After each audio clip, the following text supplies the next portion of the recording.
C'est quoi les OPCI pour les nuls, on va dire? Alors les OPCI, comme leur nom l'indique, d'abord ce sont les organismes de placement collectif immobilier.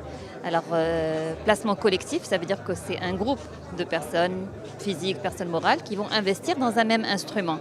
Donc d'où ce nom d'organisme de placement collectif immobilier, c'est parce que cet organisme, quand il est créé et qu'il collecte l'épargne des investisseurs, il est investi principalement en actifs immobiliers.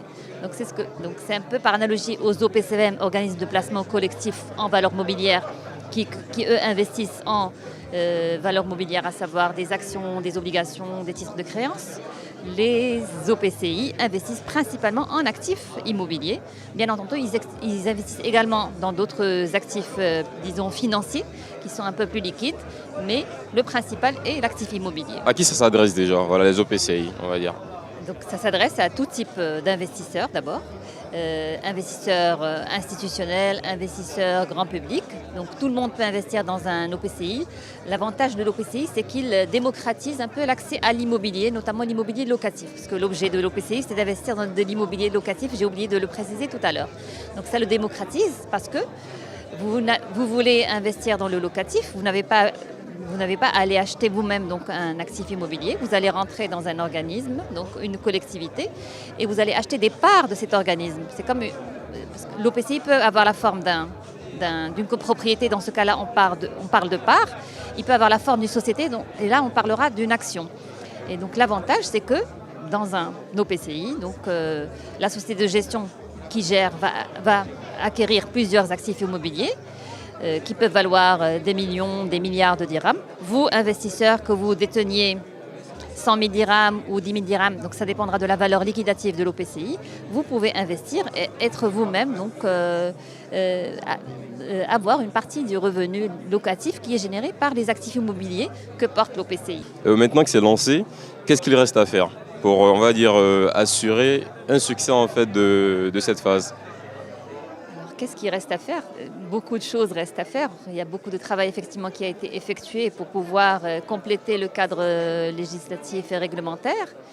Mais sachant que ce cadre aujourd'hui n'est pas tout à fait complet, on l'a dit tout à l'heure pendant la conférence, il manque la circulaire des OPCI. On a la circulaire des sociétés de gestion, qui sont les gestionnaires des OPCI.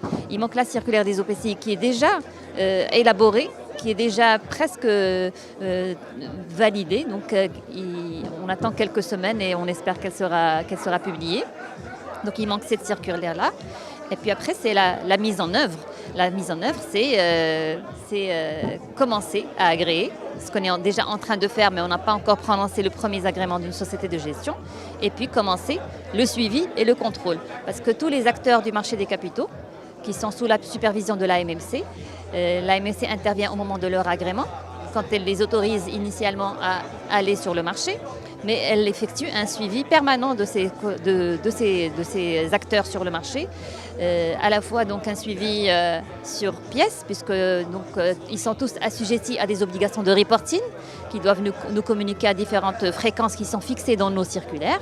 Et puis par ailleurs, l'AMMC, elle fait également un suivi sur place, puisqu'on a des équipes qui vont faire des inspections sur place. Tout cela pour s'assurer que ces gérants d'OPCI, ils respectent bien toutes les exigences réglementaires, qu'ils respectent bien toutes les procédures, toutes leurs procédures internes, parce que quand nous donnons un agrément à une société de gestion, nous agréons un programme d'activité, nous agréons des procédures internes, nous agréons donc tout un dispositif, et par la suite notre relation avec les intervenants ne s'arrête jamais, on est là avec eux en permanence pour nous assurer que l'épargne est gérée correctement, qu'elle est protégée D'accord Madame Métier, merci beaucoup à vous.